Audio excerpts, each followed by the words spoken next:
जेव्हा केव्हा आपले भांडे घासून होतात तेव्हा बेसिंगचं जे भांडं आहे ते आपल्याला आपल्या भांड्यासारखं घासून ठेवायचं आहे.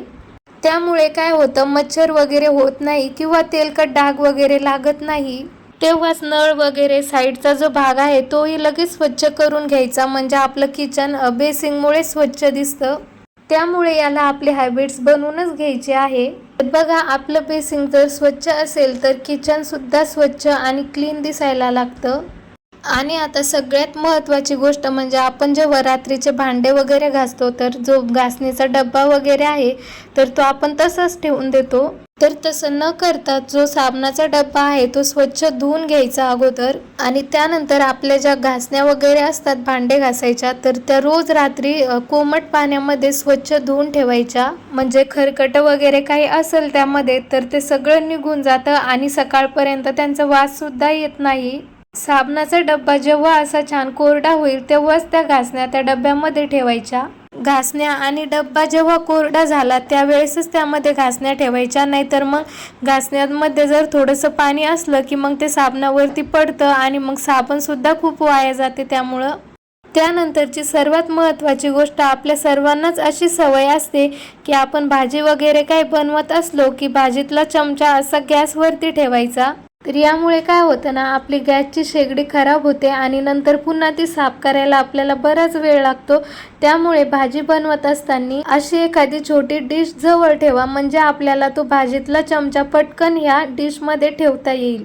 जेव्हा पण आपण गॅसवरती दूध ठेवतो तर तेव्हा आपल्याला भीती असते की हे दूध उकळून खाली पडू नये, आणि पडल्यानंतर जो गोंधळ होतो ना, गॅस वगैरे आपल्याला पूर्ण क्लीन करावं लागतं. त्यामुळे दूध तापायला ठेवल्यानंतर त्यावरती एखादी पळी किंवा लांब दांडीचा चमचा ठेवायचा. त्यामुळे काय होतं, दूध उकळलं तरी सुद्धा खाली गॅसवरती येत नाही. आता सर्वात महत्त्वाचं, आपण जेव्हा चॉपिंग बोर्ड घेत असतो, आपण जेव्हा चॉपिंग बोर्डवरती कांदा वगैरे किंवा भाज्या वगैरे कापायला घेतो, कोथिंबीर, तर आपण जी घाण निघते तर ती अशीच किचन वाट्यावरती टाकून देतो. किंवा घाई गडबडीमध्ये होतं आपल्याकडून असं, तर असं न करता आपल्याला काय करायचं, जेव्हा आपण काही कट करायला घेतो तर तेव्हा एखादी अशी दुर्डी वगैरे जवळ घ्यायची आणि तो कचरा त्यामध्ये टाकायचा, म्हणजे आपल्या किचन वाट्यावरती सुद्धा घाण होणार नाही आणि ह्या दुर्डीतला कचरा आपण एकदम इझिली डस्टबिनमध्ये टाकून देऊ शकतो. आता त्यानंतरचा आपला दुसरा हॅबिट आहे की आपण जेव्हा काही कापतो वगैरे चॉपिंग बोर्डवरती किंवा तांदूळ वगैरे काही धुतो किंवा हे पोळ्या करायचं पोलपाट किंवा या लाकडाच्या वस्तू, जेव्हा आपलं काम होतं ना या वस्तूंचं, तर जेव्हाच्या तेव्हाच या वस्तू धुवून ठेवायची आपल्याला सवय लागली पाहिजे. जर आपण अशा लाकडाच्या वस्तू जेव्हाच तेव्हा धुतल्या तर त्या स्वच्छ सुद्धा राहतात आणि मग नंतर किचनमध्ये एक्स्ट्राचे भांडे सुद्धा पडत नाही. त्यानंतर आपल्याला एका पातेल्यामध्ये पाणी घ्यायचं आहे. तर हे जे करतोय आपण हे सगळं आपल्याला नाईटला करायचं आहे. आपण रात्रीचं जर रुटीन केलं तर ते एकदम छान राहतं आणि त्याचा रिझल्ट सुद्धा खूप छान येतो आणि आपलं किचन सुद्धा खूप छान राहतं.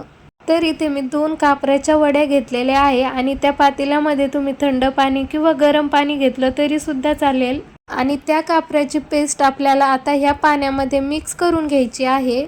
तर मी अगोदर पूर्ण किचन स्वच्छ घासून आणि पुसून घेतलेला आहे आणि त्यानंतर आता तो जो कपडा होता कापराच्या पाण्यामध्ये बुडलेला, तर त्या कपड्याने आपल्याला गॅस वगैरे पूर्ण किचन वाटा स्वच्छ पुसून घ्यायचा आहे. यामुळे काय होतं ना, आपल्या किचनमध्ये मच्छर वगैरे माशा वगैरे होत नाही कापराच्या वासामुळे, आणि कापराच्या वासाने आपलं किचन एकदम सुगंधित राहतं आणि सगळीकडून आपल्याला त्या कापडाने स्वच्छ असं पुसून घ्यायचं आहे. आणि त्यानंतर आपल्या किचन मधला जो बोर्ड आहे, मिक्सर वगैरे लावतो आपण, तर आपण एखाद्या वेळेस मसाला वगैरे काढतो तर आपले तसेच हात त्या बोर्डला लागतात किंवा त्याचं बटन ऑन किंवा ऑफ करतो तर आपले तसेच हात त्याला लागतात. तर त्यामुळे हे बोर्ड थोडंफार खराब होतं.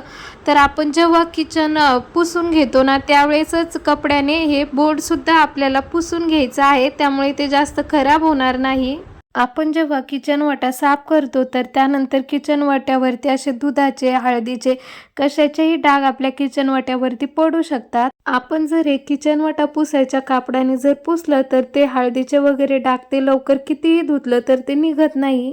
तर त्यामुळे आपल्याला काय करायचं, असे कॉटनचे छोटे छोटे कपडे कापून ठेवायचे आणि मग जेव्हा जेव्हा आपल्या किचन वाट्यावरती असं थोडंसं दूध हळद वगैरे सांडलं तर मग ते त्या कपड्याने पुसून घ्यायचं.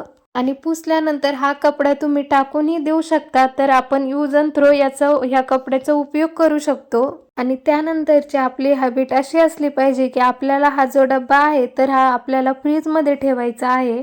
तर सर्वात अगोदर आपल्याला काय करायचंय तर तो स्वच्छ पुसून घ्यायचा. काय होतं आपण घाईघाईमध्ये तो डब्बा घेतो आणि किचन वाट्यावरती पाणी असतं काही असतं तर तो आपण तसाच ठेवून देतो.